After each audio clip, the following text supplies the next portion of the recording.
اللہ خیر فرمائے، معاشرے کے اندر حرام کا رواج اس قدر بڑا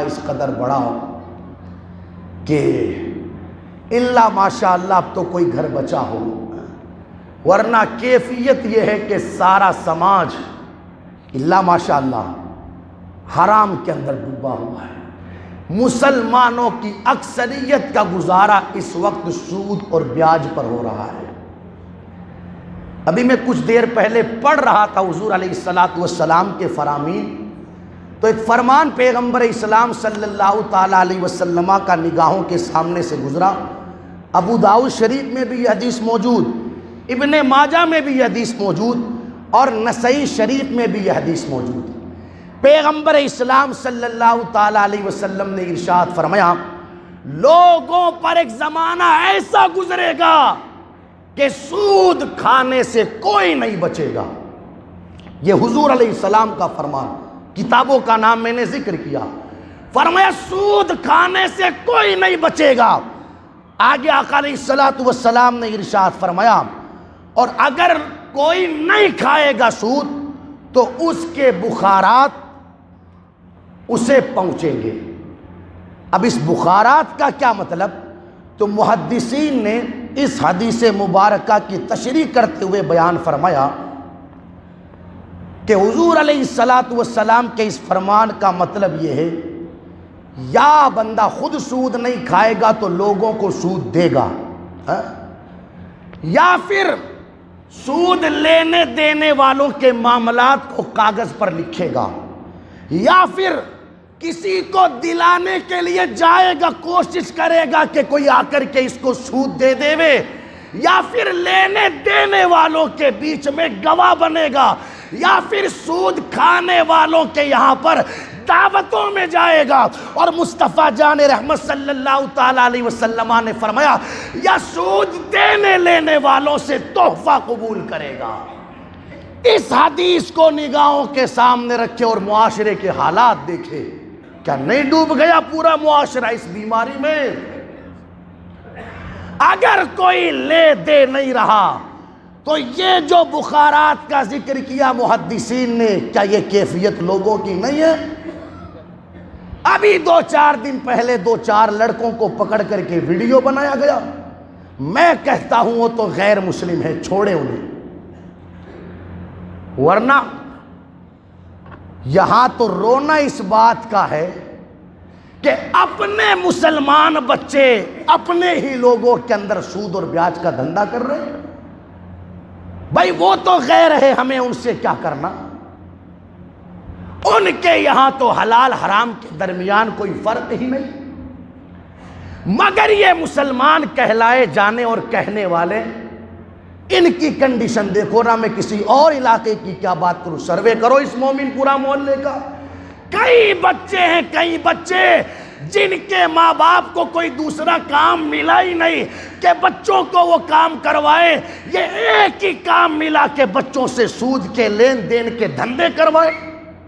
اس سے بہتر تھا کسی ہوٹل پر بچے کو کپ پلیٹ دھلنے کے لیے بٹھا دیتا۔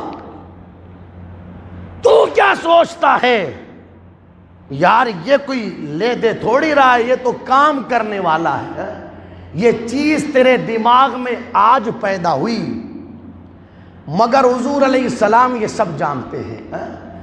اور کوئی غیب کیا تم سے نہا ہو بھلا، جب نہ خدا ہی چھپا تم پہ کروڑوں درود۔ سنیں مسلم شریف کی حدیث، کس کتاب کی؟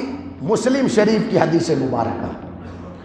میرے آقا علیہ السلام نے ارشاد فرمایا، سود دینے والے پر، سود لینے والے پر، سود دینے والے پر، سود لینے والے پر، اور سود دینے لینے کو لکھنے والے پر، سود لینے دینے والوں کے درمیان گواہ بننے والے پر، ان سب پر اللہ کی لعنت ہے، اور اس گناہ کے اندر یہ سارے کے سارے برابر ہیں، برابر ہے، برابر ہے۔ یہ حضور علیہ السلام کا فرمان۔ پہلے اپنے بچوں کو تو روکیں، مسلم لوگ ان چیزوں کا کاروبار کر رہے ہیں۔ ایک وقت وہ تھا کہ مسلم محلوں کے اندر غیر مسلم لوگ آتے تھے نشہ بیچنے کے لیے. اور آج کنڈیشن کیا ہے؟ آج خود مسلم بچے مسلم بچوں کے درمیان چند روپیوں کے لالچ میں نشہ بیچ رہے ہیں. اس لیے میری گزارش یہ ہے خدا را اس لعنت کو ختم کریں. مکاشفت القلوب میں امام غزالی رحمت اللہ علیہ فرماتے جس نے 1 درہم سود کا کھایا، کتنا درہم؟ اس کو یوں کہہ لو 1 روپیہ. اب تو درہم دینار ہے نہیں، 1 روپیہ کہہ لو. فرماتے جس نے سود کا 1 روپیہ کھایا تو یہ اتنا بڑا گناہ ہے گویا کہ اس نے 36 مرتبہ زنا کیا. اور میرے آقا علیہ الصلوۃ والسلام کا فرمان، حضور علیہ السلام نے ارشاد فرمایا سود کے گناہ کے 70 حصے ہیں. 70 کتنے؟ اور فرمایا سب سے کم حصہ یہ ہے کہ اپنی ماں کے ساتھ میں زنا کرنا. پیغمبر اسلام صلی اللہ تعالی علیہ وسلم نے ارشاد فرمایا، بخاری کی حدیث، جس قوم میں سود عام ہو جائے گا اس قوم کے اندر بڑی تیزی کے ساتھ پاگل پن پھیلے گا. سمجھے تو صحیح اس بیماری اور اس گناہ کے نقصانات کیا ہیں. اب تو لگتا ہی نہیں ہے لوگوں کو کہ بھائی یہ چیز بھی کوئی ناجائز کوئی حرام ہے. معاذ اللہ، ٹھیک ہے بس آنا چاہیے ملنا چاہیے چاہے جہاں سے آوے.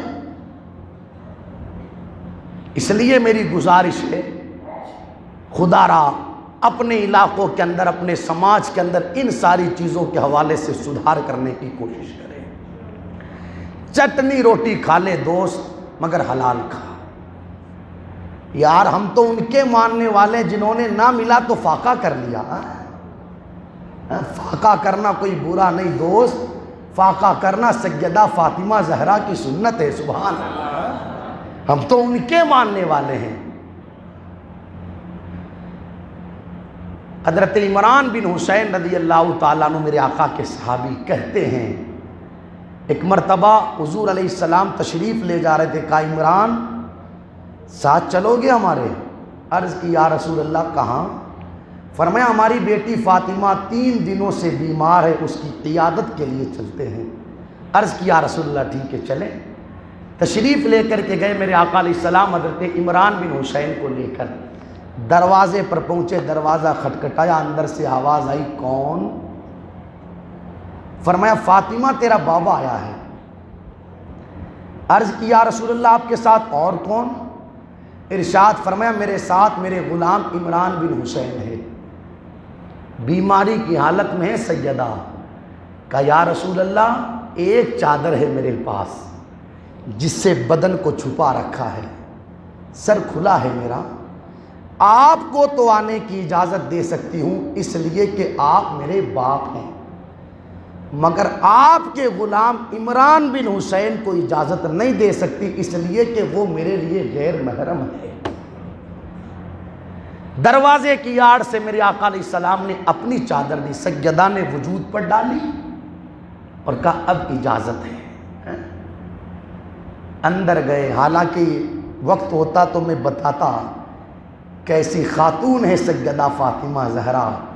بیماری کے عالم میں بھی اللہ اکبر اگر خیال ہے تو اپنی حیا کا خیال ہے، اپنی عزت کا خیال ہے. کتنے بے شرم ہیں وہ لوگ جو دوستوں کو اپنے گھر لے جاتے ہیں. منع نہیں کرتا لے جانا چاہیے، مگر دوست کو پانی بیوی سے پلواتے ہیں، دوست کو پانی جوان بیٹیوں سے پلواتے ہیں، دوست کو پانی جوان بہنوں سے پلواتے ہیں.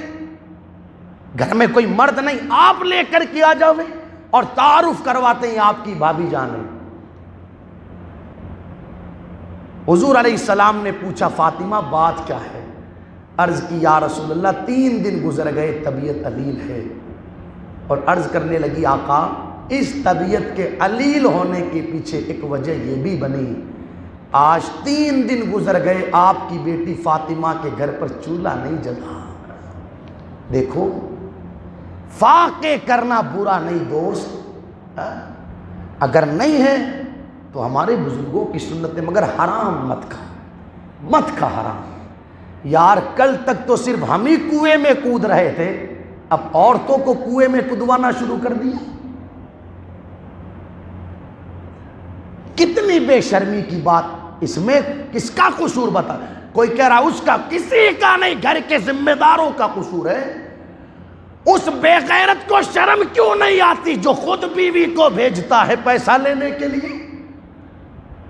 کئی گھر ایسے ہیں کہ شوہر خود بھیج رہا ہے، اور کئی گھر ایسے ہیں کہ شوہر کو پتہ نہیں، اپنے شوق کو پورا کرنے کے لیے بیویاں خود لے رہی ہیں، اور جب چک نہیں رہا تو پھر اللہ اکبر اس کی بھرپائی کے لیے اپنی عزت و آبرو کا سودا کر رہی ہے۔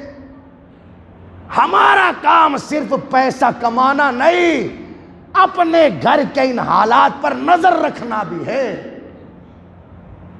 گھر کے ذمہ دار ہم ہیں، تو کیسے ہماری اجازت کے بغیر عورت کوئی قدم اٹھا لیتی ہے؟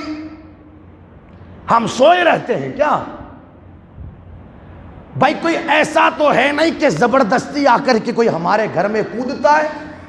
جس طرح سبزی والا آواز لگاتا ہے، فروٹ والا آواز لگاتا ہے، اسی طریقے سے یہ دھندا کرنے والے گھومتے رہتے ہیں۔ اس کو بلایا کس نے؟ اس کے پاس چل کر کے کون گیا؟ میں کہتا ہوں جتنے قصوروار وہ نہیں، اس سے بھی زیادہ قصوروار ہم ہیں، ہم نے یہ راستے کھولے۔ بھائی کبھی کوئی ہمارے گھر تو نہیں آیا، کبھی کوئی آپ کے گھر تو نہیں آیا، جس نے بلایا اسی کے گھر گیا نا وہ، یا جو اس کے پاس چل کر کے گیا اسی کو دیا نا اس نے، تو قصوروار تو ہم ہیں۔